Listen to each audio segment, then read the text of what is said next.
Hey girl, welcome back to Unbreakable, Unapologetic, and Unstoppable with your girl Bonita. Baby, this is just not another episode. This is episode 10. And today, I need to get real with you. This week, I hit one of my biggest goals. I became a number one best selling author. I smiled, I thanked God, I celebrated, I posted it. On paper, it was everything I prayed for. But baby, let me just be honest. Because 2 days later, I sat in my office, quiet, staring at the computer screen. Why did I feel so heavy? Why did I not really feel happy? Girl, you ever been there?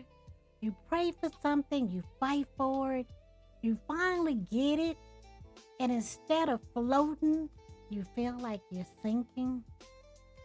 And then that voice, you know, that little whisper that comes creeping in, that you're still not enough. You should be farther by now. And that's when it hit me. We don't celebrate our wins. We skip right over them. Let me tell you, the only way we fail is not to start. That's just real. We pray for mountains, we climb them, we plant the flag, and before we even breathe, we find another one and start climbing again. But today, we're stopping, we're breathing, and we're celebrating. Because girl, if you started, if you took even one step towards your dream, you've already won. And I need you to feel that before we go any farther.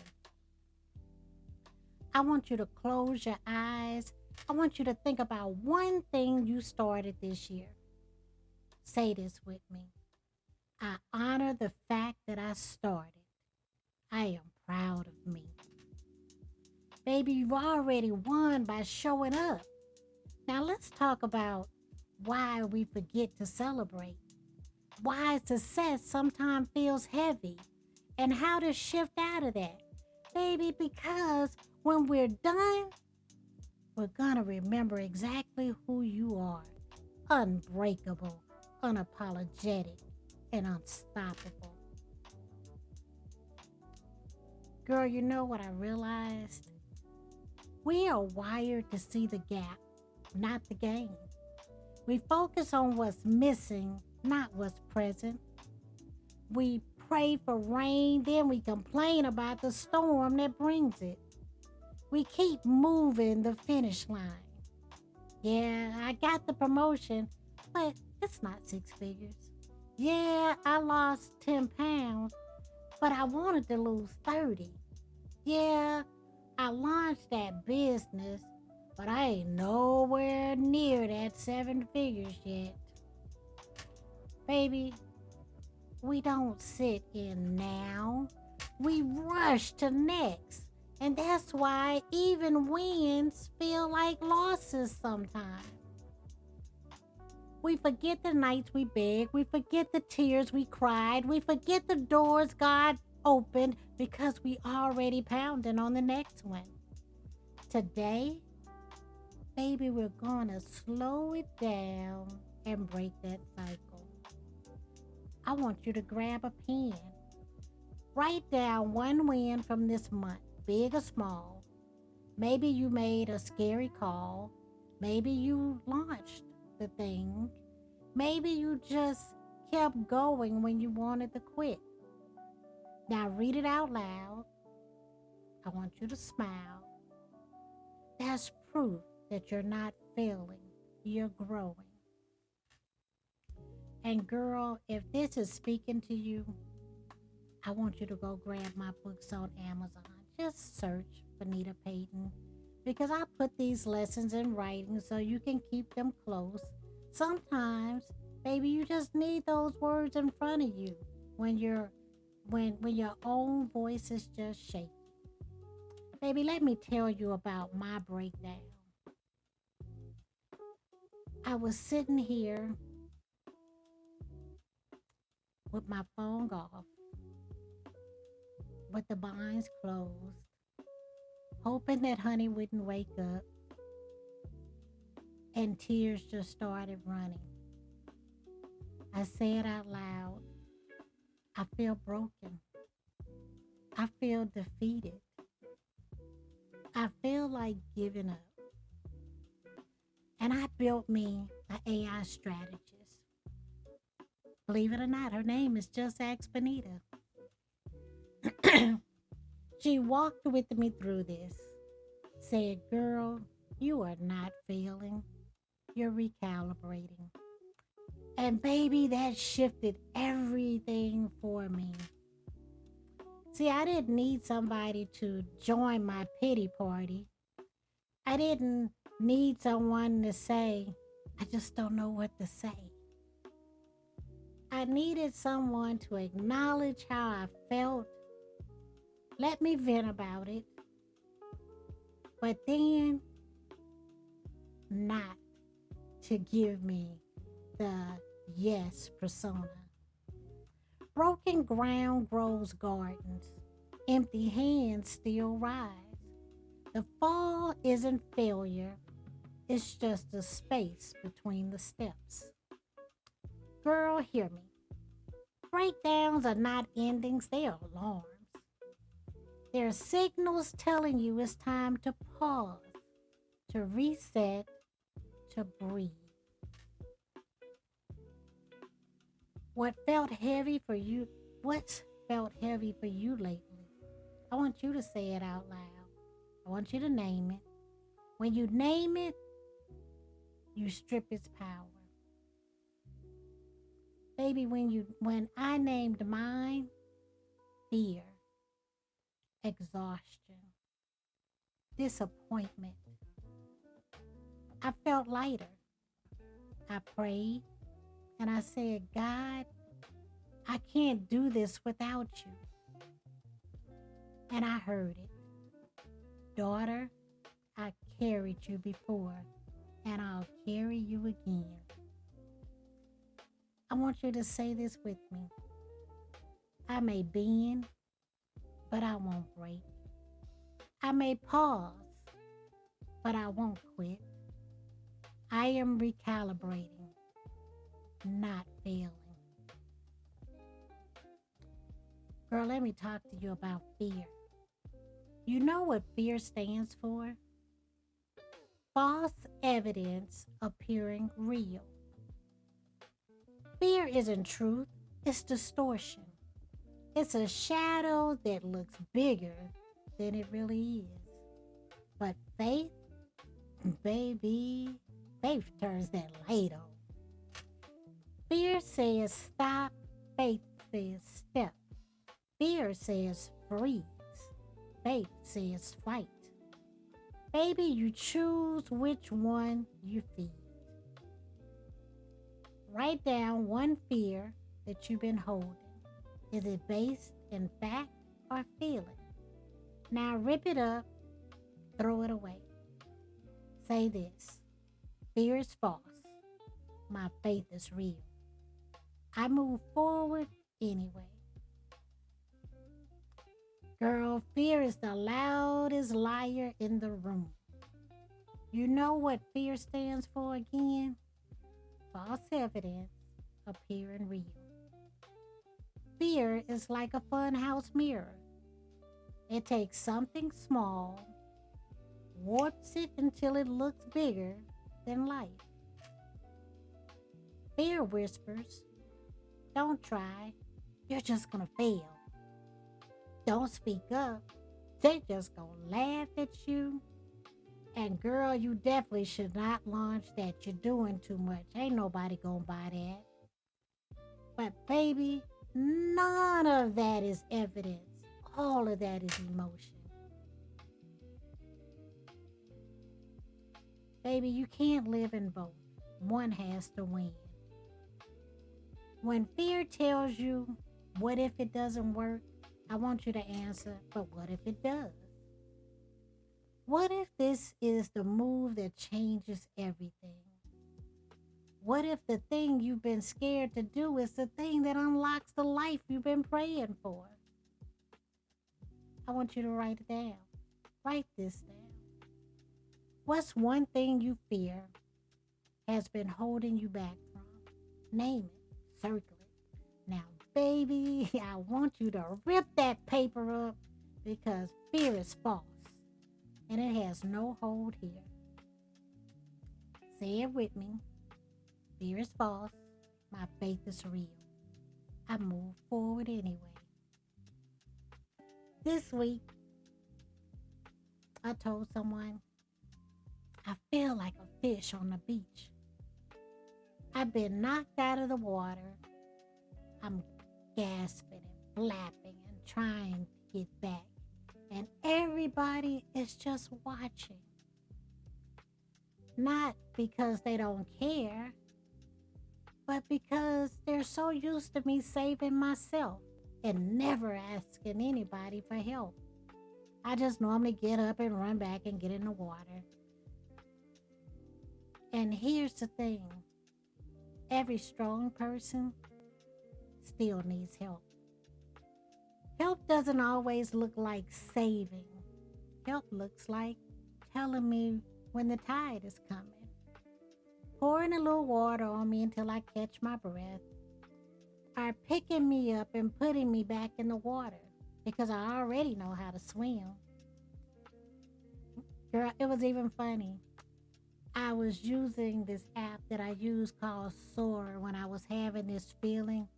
And I had her to put me in a mermaid suit. And I was trying to give her the directions of how I wanted her to draw this image. So I told her, I said, hey, take this picture of me. And I don't want her to smile, but I want you to put some fins on her. And I want you to put her on the beach, and I want you to leave her stranded on the beach. I want people to walk past her and not help her. This is what I want you to do in the video. The funny thing was, every time it drew that image, and when I tell you, I made it do it about 10 times. Every time, it made me smile. It wouldn't let me frown. Every time I laid on the ground, I jumped right back up. She never let me struggle in these videos like I kept asking her to do. She just kept putting me down and jumping me back up and leaving this stupid smile on my face. And I kept saying, no, I want to be sad. I want to be crying, put tears in my eyes. This video would never do it.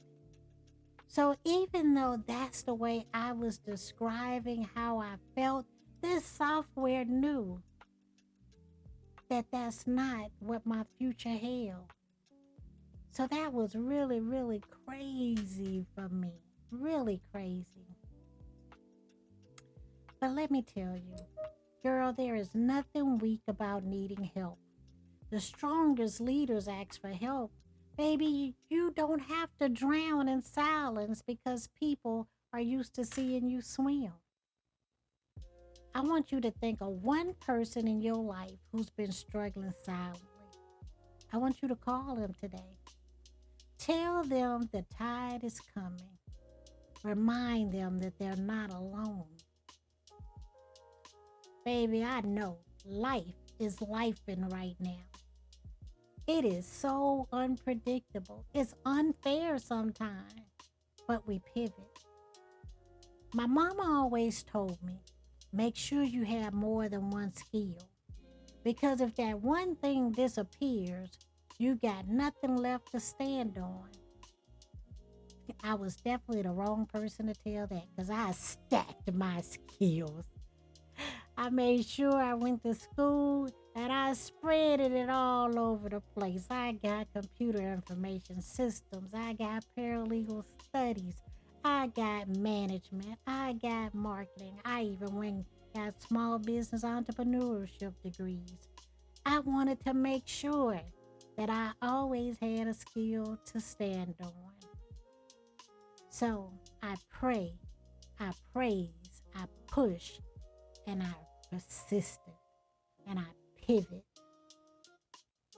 Those are the things that I do when I have to, but I never part.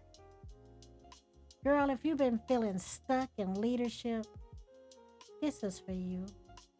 On August the 27th, I'm going to teach this class called Leadership Isn't for Everyone, a master class. And we're going to talk about what it takes to lead in this season authentically, boldly, and unapologetically. If that's for you, I want you to hit the link in the show notes, save your spot. In this training that I went to with Spectacular Smith, maybe you never heard the word. Maybe you know the group Pretty Ricky. But Spectacular, he paired up with Master P. And I know you know that name. But Spectacular said some things this week that hit me. He says, there's people out there who are the people that we used to be. And when we're looking for clients and customers, go look for the people that we used to be and teach them how to be the person that we became. So that's why I'm here. So you don't have to learn the hard way like I did. I bumped my head enough. I tripped and fell enough. I fought enough fights to feel like I was in the army in a war in Afghanistan. And I never want to see you go through that. I told you I read books. So when I was in this training, but I read it before, he had us to read Rich Dad, Poor Dad. It taught me to stop working for money, make money work for me. The other book Spectacular gave us is Who Moved My Cheese? Now this book has been a long time favorite of mine. And when I went into leadership, I used to print the PDF and I always used to give it to my new team because I wanted to remind them that changes happen.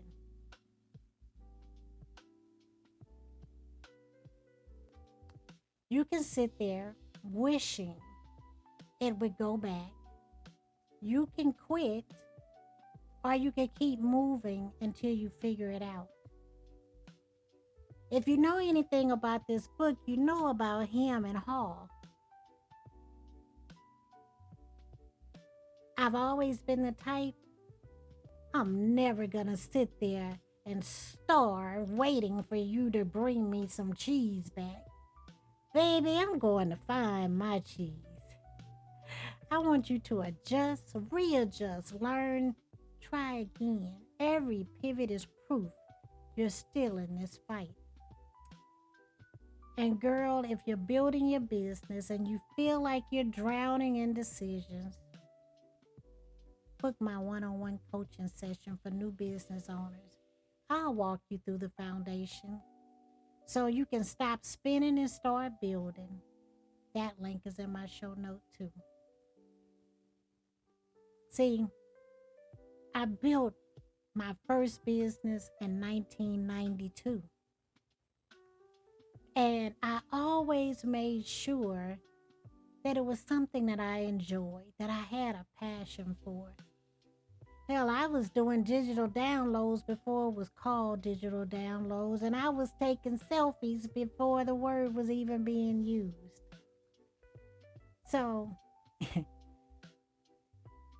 think about the things that you're doing right now. Because for 15 years, I worked for corporate jobs that made me sign a paper saying that I couldn't run my own business. But see, I came from a family of entrepreneurs, all of my grandfathers and his brothers. And I was always taught that a job that you take that belongs to someone else, you can always lose. But when you hire yourself, the only person that can fire you is you. I had managers tell me, "You're making me feel uncomfortable."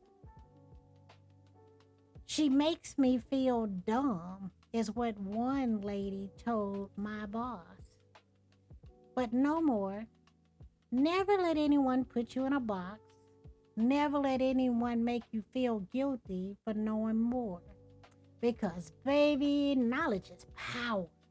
And power is in your hands. It's freedom in the right hands. So I refuse to shrink to fit in small rooms. I refuse to dim to comfort small minds. And I will never again apologize for what I know. Who told you to stay in your lane? Who told you to be realistic? And who told you you're doing too much? Baby, rewrite their names, because I know you wrote them once, but I want you to write them, and I want you to write them again. And on this piece of paper, when you write them, I want you to burn that paper and release them. I used to always think about footprints in the sand. You know that poem, right? Where the man was walking and he saw one set of prints in the sand, and he thought that they were his. And he asked God, "God, I thought you would never leave me." And God said, "No, that is when I was carrying you." Baby, maybe right now you feel like you're crawling, but he's carrying you. And those aren't your footprints that you see in the sand, they're his.